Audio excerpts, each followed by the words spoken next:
con todos, soy Steven Arroyo, estudiante de primer semestre de Medicina, dirigido por el docente de cátedra, el doctor Ernesto López Cisneros, y hoy les voy a hablar de la laringe, cartílagos, articulaciones y ligamentos.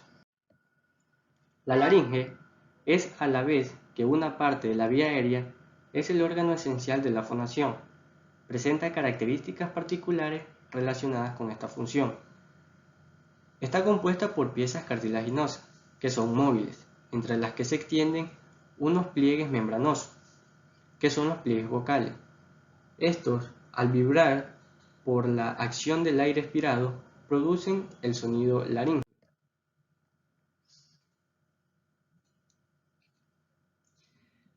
La laringe está situada en la parte medial y anterior del cuello, anterior a la faringe, inferior al hueso hioides y superior a la tráquea. La situación de la laringe en relación con la columna vertebral varía de acuerdo con la edad y el sexo. La faringe se sitúa más superiormente en los niños que en los adultos y está ligeramente más elevada en las mujeres que en los hombres. En el varón adulto, el extremo inferior de la laringe se corresponde con el borde inferior de la sexta vértebra cervical, como observamos aquí. La laringe es muy móvil, empujada por la faringe. Se eleva durante la fase faríngea de la deglución y también se eleva durante la emisión de sonidos agudos y desciende durante la emisión de sonidos graves. Entre sus dimensiones, podemos destacar que las dimensiones de la laringe varían de acuerdo con la edad, el sexo y las características individuales.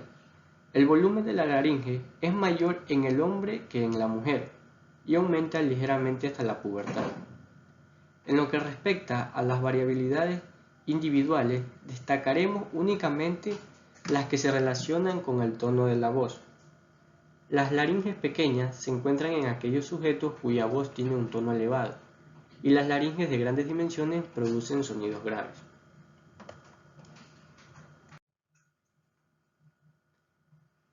En cuanto a su constitución anatómica, la laringe presenta un esqueleto compuesto de piezas cartilaginosas, de articulaciones y ligamentos que unen estos cartílagos entre sí y otras estructuras vecinas como son los músculos y la mucosa. Los cartílagos de la laringe son normalmente 11. 3 son impares o medios, que son los cartílagos cricoides, tiroides y epiglóticos, y 4 que son pares o laterales, como lo son los cartílagos aritenoides, corniculados, cuneiformes y sesamoideos anteriores. Además, existen 3 cartílagos inconstantes, uno medio, que es el cartílago interaritenoideo, y 2 laterales, que son los cartílagos sesamoideos posteriores. En cuanto al cartílago cricoides, este cartílago está situado en la parte inferior de lo que es la laringe. Este tiene la forma de un anillo, cuyo orificio inferior es circular, mientras que su orificio superior es oval. La parte anterolateral del cartílago es el arco del cartílago cricoide, como observamos aquí. La posterior se denomina la lámina del cartílago cricoide. El arco del cartílago cricoides aumenta regularmente de altura de anterior hacia posterior. Su superficie lateral del arco es convexa. Sobre su línea media una pequeña prominencia, que es el tubérculo cricoideo, y a sus lados una eminencia en la que se encuentran la cara articular tiroidea, como observamos aquí. Su superficie medial es cóncava, plana y lisa, y su borde inferior es irregular y presenta 3 prominencias, una mediana y una anterior y 2 laterales, que estas últimas se encuentran a menudo unidas al primer cartílago traqueal. Su borde superior se eleva y se engruesa de anterior a posterior y sirve de inserción anterior al ligamento cricotiroideo medio y a cada lado al músculo cricoaritenoideo lateral. En cuanto a la lámina del cartílago cricoides, esta mide aproximadamente 2 centímetros de altura. Su cara anterior es lisa y cóncava, y su cara posterior está dividida por una cresta roma. El borde superior e inferior se continúan con los bordes correspondientes del arco. El cartílago tiroide. El cartílago tiroide está situado superior al arco del cartílago cricoide. Está formado por dos láminas laterales cuadriláteras. En el cartílago tiroideo se distinguen dos caras y cuatro bordes. Su cara anterior presenta sobre la línea media la denominada prominencia laríngea, que es esta que tenemos aquí, que también se la conoce como nuez o manzana de Adán, que se sitúa en la unión de las dos láminas tiroideas. La superficie de las láminas tiroideas es lisa y aplanada, salvo cerca del borde posterior donde se observa una prominencia línea roma, denominada la línea oblicua. Esta línea oblicua se dirige en sentido inferior y anterior y termina anteriormente en dos tubérculos, uno superior y otro inferior. La línea oblicua se ve frecuentemente situada por una banda fibrosa que se extiende entre los dos tubérculos y que da inserción a los mismos músculos. Su cara posterior presenta sobre la línea media el ángulo interno del cartílago tiroides, a los lados dos superficies planas y lisas. El borde superior es romo y presenta una escotadura amplia media denominada la escotadura tiroidea superior, como observamos aquí. En el borde inferior podemos decir que es sinuoso y más corto que el superior. Sus bordes posteriores o laterales son gruesos y romos y se dirigen verticalmente. Cada uno de ellos se prolonga superiormente por medio de una apófisis denominada asta superior e inferiormente por una apófisis denominada asta inferior. El asta superior mide alrededor de 15 milímetros, es decir, la mitad de la altura del cartílago tiroide, y en su vértice se inserta el ligamento tiroideo lateral.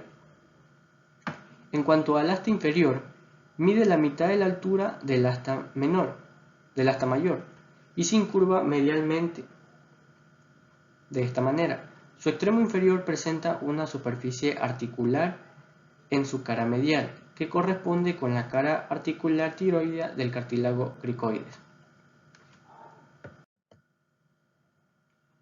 El cartílago epiglótico. El cartílago epiglótico está situado en la parte anterosuperior de la laringe, posterior al cartílago tiroides, que es este que observamos aquí, al que sobrepasa superiormente. Este forma el armazón esquelético de la epiglotis. Es una lámina de cartílago elástico, delgada y flexible, de forma ovalada y con el extremo superior engrosado.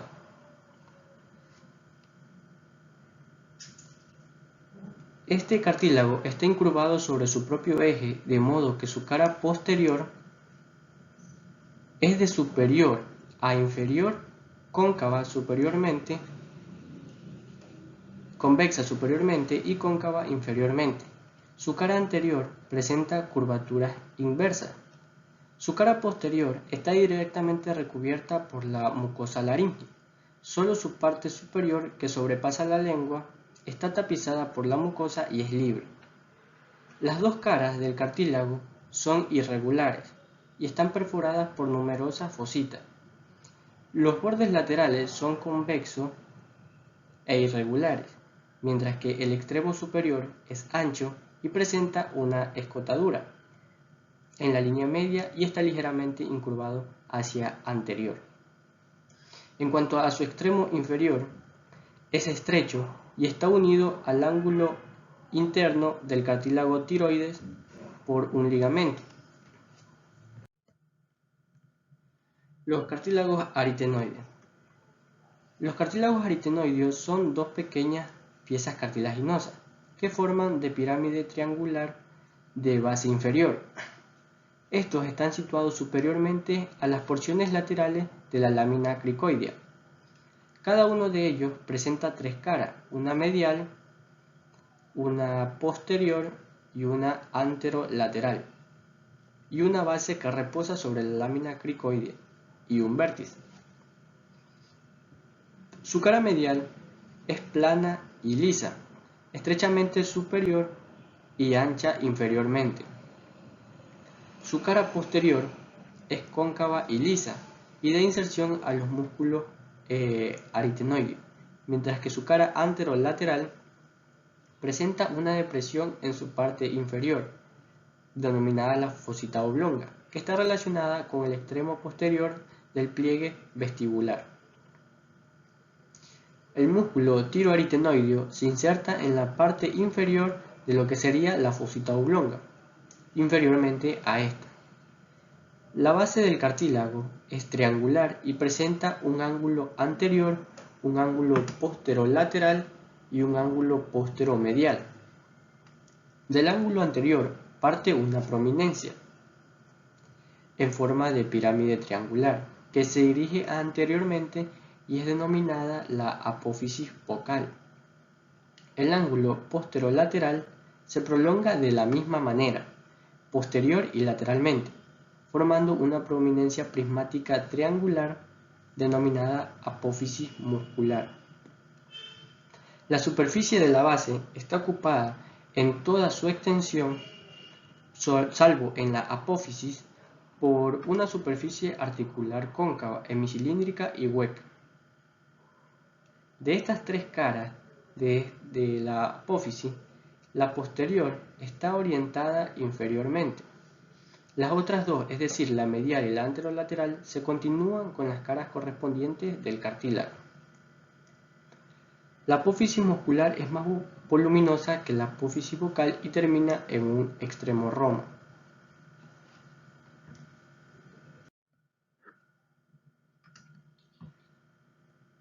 Los cartílagos corniculados.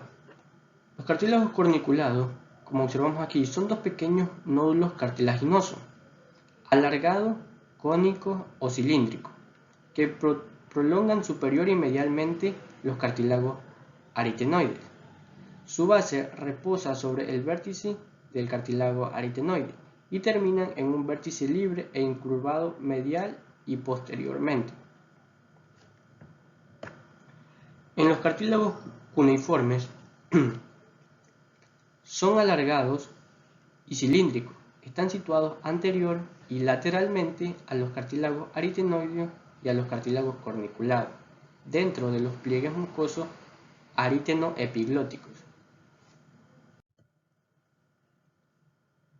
Siguiendo con los cartílagos sesamoideos anteriores y posteriores interaritenoideos, tenemos que los cartílagos anteriores se denominan así a unos tres pequeños nódulos cartilaginosos situados en el extremo anterior de los ligamentos vocales. El cartílago sesamoideo posterior, este que observamos aquí, estos núcleos cartilaginosos inconstantes se sitúan lateralmente al extremo superior de los cartílagos aritenoides.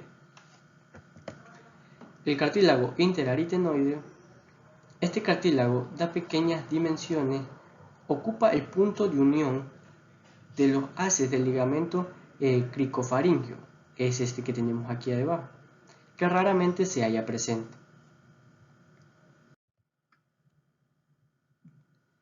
Articulaciones y ligamentos de la laringe.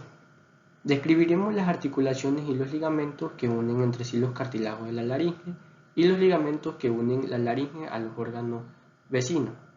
Empezaremos por describir a los que unen entre sí los cartílagos de la laringe.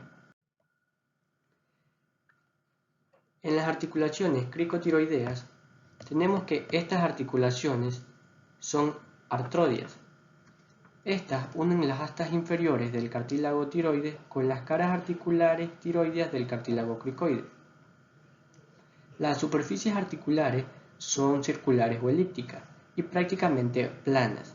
La cara articular cricoidea está orientada lateral y superiormente, y la cara tiroidea presenta una orientación inversa. Las dos superficies articulares se mantienen en contacto por medio de una cápsula articular reforzada por 4 ligamentos, uno anterior, uno posterior, uno inferolateral y uno superomedial. Una membrana sinovial reviste la superficie interna de la articulación. Estas articulaciones permiten movimientos de deslizamiento de poca extensión y ejecutan también movimientos de báscula alrededor de un eje transversal que pasa por las dos articulaciones. Bien, siguiendo con el ligamento cricotiroideo medio, el ligamento cricotiroideo medio es elástico, grueso y resistente. Se extiende desde la porción media del borde inferior de lo que es el cartílago tiroides hasta el borde superior del arco del cartílago cricoides. Este ligamento se continúa a los lados con la membrana fibroelástica de la laringe. Articulaciones cricoaritenoides. Estas articulaciones son de tipo trocoide. Unen la base del cartílago aritenoide con el borde superior de la lámina del cartílago cricoide. Las superficies articulares son elípticas. La cara articular aritenoidea del cartílago cricoide es convexa y cóncava. Posee una cápsula articular reforzada medialmente por un ligamento recubierta inferiormente por una membrana sinovial que une los dos cartílagos. Un menisco interarticular delgado y semilunar divide la parte posterior de la cavidad articular. Estos nos dan dos movimientos que son uno de rotación y uno de deslizamiento. El de rotación se encuentra realizada por los músculos cricoaritenoideos laterales, que estos provocan los movimientos de flexión y aducción, que producen el descenso de los pliegues vocales y los acercan. Los movimientos inversos de extensión a abducción son ejecutados por los músculos cricoaritenoideos posteriores. Los movimientos de deslizamiento son ejecutados por los músculos aritenoideos, que provocan el cierre de la glotis.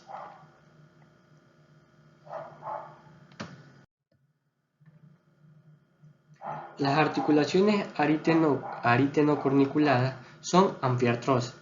Los cartílagos corniculados están unidos a los cartílagos aritenoides por tejido fibrocartilaginoso.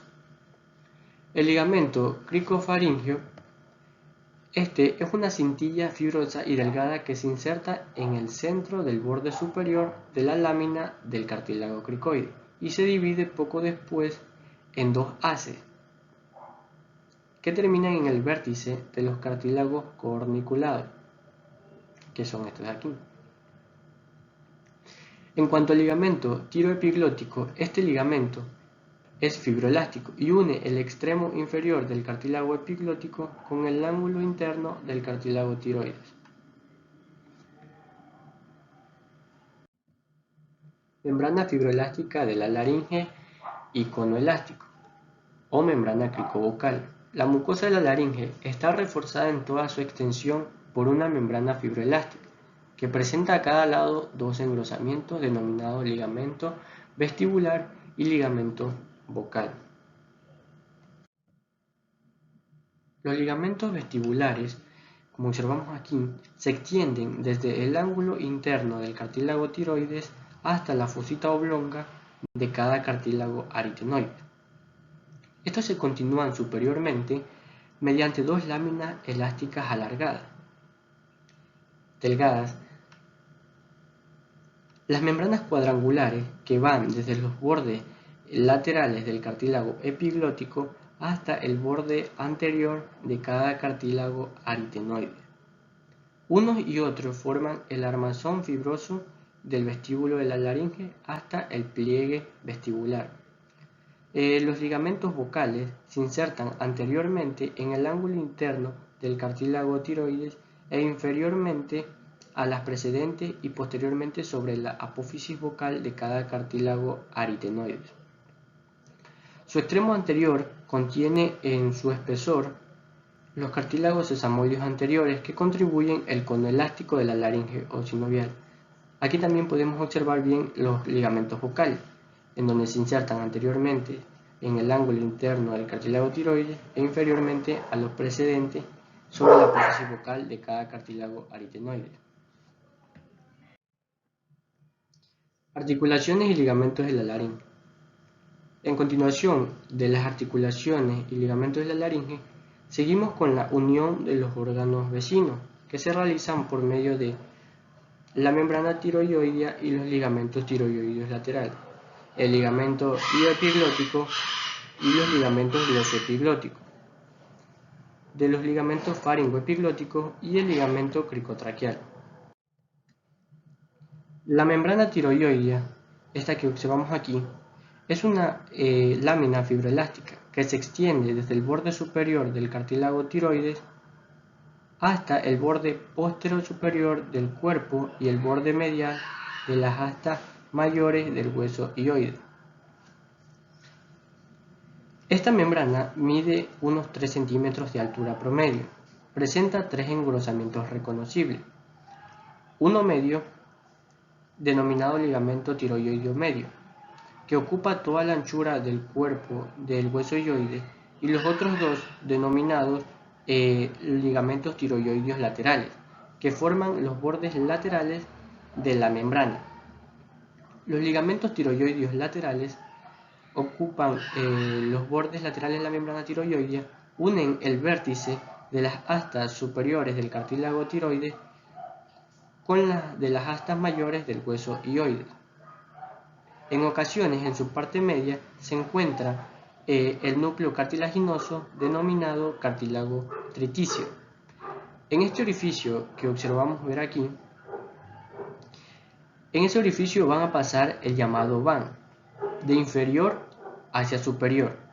Va a pasar el denominado van, que es la vena, la arteria y el nervio laríngeo superior. En cuanto a los ligamentos ilioepiglótico y glosoepiglótico, tenemos que este ligamento es delgado y descontinuo, que une la cara anterior de la epiglotis con el borde posterior superior del hueso hioide. Limita con la membrana tiroidea anteriormente, con la epiglotis posteriormente y con el cartílago tiroide inferiormente. Un espacio lleno de tejido celuloadiposo denominado espacio iliotiroepiglótico. En cuanto a los ligamentos glosoepiglóticos, es el nombre que reciben una serie de tractos fibroblásticos, unos medios y otros laterales, que se extienden entre la epiglotis y la dermis de la mucosa lingual. Elevan los pliegues mucosos glosoepiglóticos. En los ligamentos faringoepiglóticos, estos ligamentos son pequeños fascículos fibroelásticos que van desde los bordes laterales del cartílago epiglótico hasta la dermis de la mucosa faríngea lateral. Estos contribuyen a formar a cada lado, junto con el fascículo epiglótico del músculo estilofaríngeo, el pliegue faringoepiglótico. Y por último tenemos el ligamento cricotraqueal, que este ligamento cricotraqueal une el borde inferior del cartílago cricoide con el primer cartílago de la tráquea.